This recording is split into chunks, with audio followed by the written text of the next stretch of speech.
Assalamualaikum warahmatullahi wabarakatuh, sahabat menuju Cahaya TV. Pada video kali ini, kita akan mengungkap sebuah kisah sejarah yang jarang dibahas, yaitu kedatangan kaum Ba'alawi dari Yaman ke Nusantara. Banyak orang yang mungkin tidak mengetahui bahwa kedatangan mereka bukan sekadar migrasi biasa, melainkan bagian dari strategi kolonial yang sangat kompleks, melibatkan kebijakan politik yang diterapkan oleh pemerintah kolonial Hindia Belanda. Kebijakan ini mengandung berbagai aspek tersembunyi yang memengaruhi tatanan sosial di Nusantara hingga hari ini.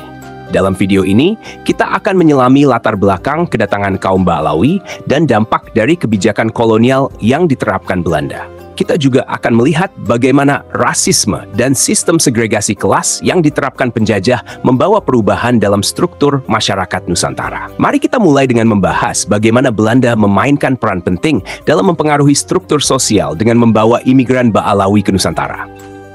Latar belakang kedatangan imigran Ba'alawi.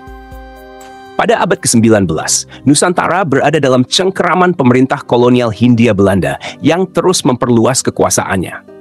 Namun, semakin kuat kekuasaan Belanda, semakin keras pula perlawanan dari rakyat pribumi. Gelombang perlawanan ini berasal dari berbagai lapisan masyarakat dan dilancarkan melalui berbagai cara, baik melalui perlawanan fisik maupun gerakan intelektual yang berusaha mengusir penjajah dari tanah air. Masyarakat pribumi semakin tergerak untuk melawan dan mengakhiri penjajahan ini. Menghadapi perlawanan yang terus meningkat, pemerintah kolonial Hindia Belanda menyadari bahwa mereka perlu strategi khusus untuk meredam dan mengendalikan masyarakat Islam di Nusantara, yang menjadi salah satu motor utama dalam perlawanan. Dalam strategi ini, Belanda kemudian membuka pintu untuk mendatangkan kelompok tertentu dari luar, termasuk kaum Ba'alawi dari Hadramaut, Yaman. Kaum Ba'alawi adalah kelompok yang memiliki pengaruh agama yang cukup kuat dan dihormati di dunia Islam, terutama karena mereka mengklaim sebagai keturunan langsung dari Nabi Muhammad SAW. Dengan status mereka sebagai keturunan Nabi, kaum Ba'alawi dianggap memiliki legitimasi untuk memimpin dan membimbing umat Muslim. Hal ini yang dimanfaatkan Belanda dengan memberi mereka status istimewa di tengah masyarakat Nusantara. Pemberian label sebagai Zuriyah Rasul atau keturunan Rasulullah ini memiliki efek besar, menempatkan mereka pada posisi sosial yang tinggi dan dihormati oleh masyarakat lokal. Namun, penghormatan ini bukanlah semata-mata untuk mengakui keberadaan mereka, tetapi juga sebagai bagian dari agenda tersembunyi pemerintah kolonial Hindia Belanda. Melalui status ini, Belanda berharap kaum Ba'alawi dapat meredam perlawanan pribumi melalui pendekatan agama, serta menjadi penghubung antara kolonial dan umat Islam. Politik kolonial dan kebijakan segregasi kelas. Pada abad ke-19, pemerintah kolonial Hindia Belanda menghadapi tantangan besar dalam menjaga kontrol mereka atas wilayah Nusantara. Berbagai pemberontakan dan perlawanan dari masyarakat pribumi yang menginginkan kemerdekaan menempatkan posisi kolonial Belanda dalam keadaan rentan. Dalam menghadapi ancaman ini, pemerintah kolonial menerapkan berbagai strategi untuk mempertahankan kekuasaan mereka. Salah satunya adalah kebijakan segregasi kelas yang sistematis. Kebijakan ini didasarkan pada pemisahan kelas dan etnis secara terstruktur, di mana masyarakat dipecah menjadi beberapa kelompok berdasarkan ras dan latar belakang sosial mereka. Belanda mengklasifikasikan penduduk Nusantara menjadi 3 kelas utama: kelas Eropa, bangsawan dan pejabat Belanda; kelas Timur Asing, seperti Tionghoa dan Arab; dan kelas pribumi. Setiap kelompok diberikan hak dan kewajiban yang berbeda, dengan kelas Eropa berada di posisi tertinggi dalam hierarki sosial. Kebijakan segregasi ini bukan hanya sekedar upaya untuk memisahkan penduduk, tetapi juga untuk meminimalkan potensi solidaritas yang bisa mengancam kekuasaan kolonial. Di tengah situasi ini, kedatangan kaum Ba'alawi dari Yaman membawa keuntungan politik bagi Belanda.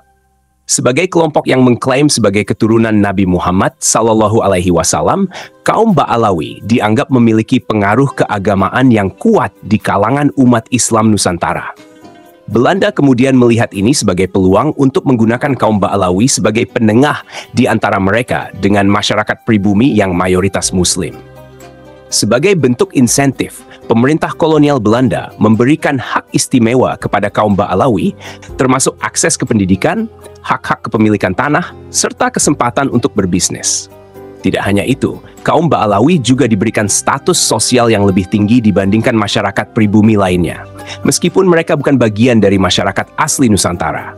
Dengan cara ini, kaum Ba'alawi tidak hanya menjadi sekadar pendatang, tetapi menjadi bagian dari struktur sosial yang diatur oleh pemerintah kolonial.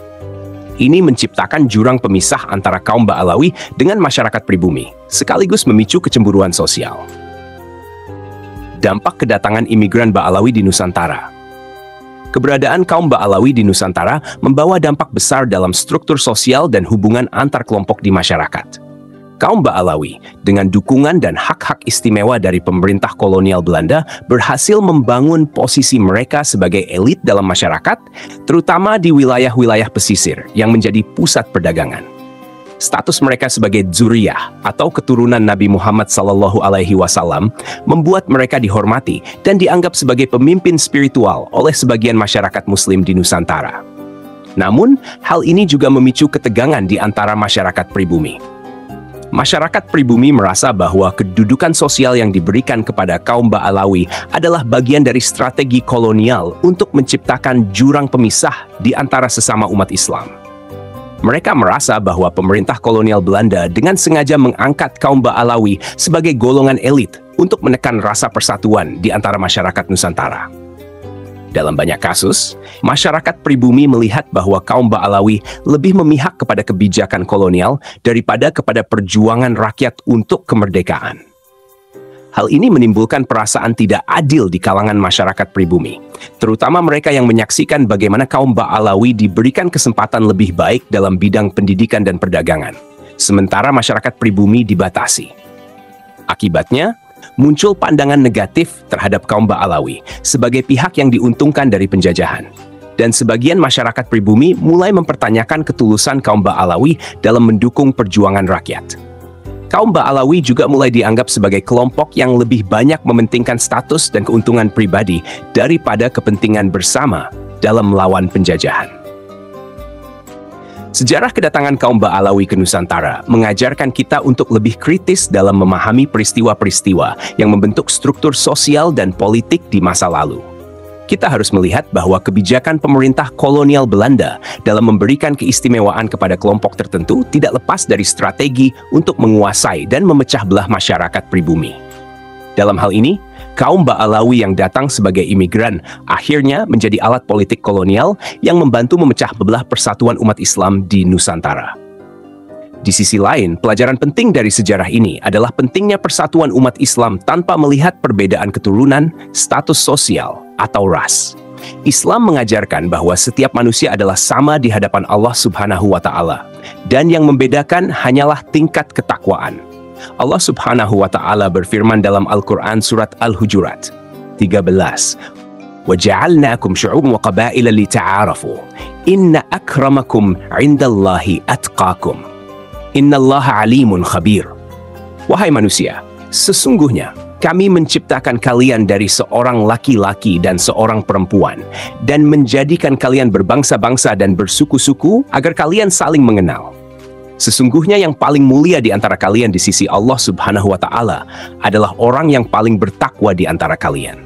Sesungguhnya Allah Subhanahu wa Ta'ala Maha mengetahui lagi Maha mengenal. Selain itu, Rasulullah SAW juga bersabda, tidak ada kelebihan bagi orang Arab atas orang non-Arab, dan tidak ada kelebihan bagi orang non-Arab atas orang Arab. Tidak ada kelebihan bagi orang kulit putih atas orang kulit hitam, dan tidak ada kelebihan bagi orang kulit hitam atas orang kulit putih, kecuali dengan takwa. Pesan Rasulullah SAW dan ayat Al-Quran ini mengingatkan kita bahwa status seseorang tidak ditentukan oleh keturunan atau ras, melainkan oleh ketakwaan dan akhlaknya. Sebagai umat Islam, kita harus senantiasa menjaga persatuan dan menjunjung keadilan, serta tidak terpengaruh oleh status sosial atau klaim keturunan yang tidak dapat dipertanggungjawabkan. Mari kita belajar dari sejarah agar tidak mengulangi kesalahan yang sama di masa mendatang.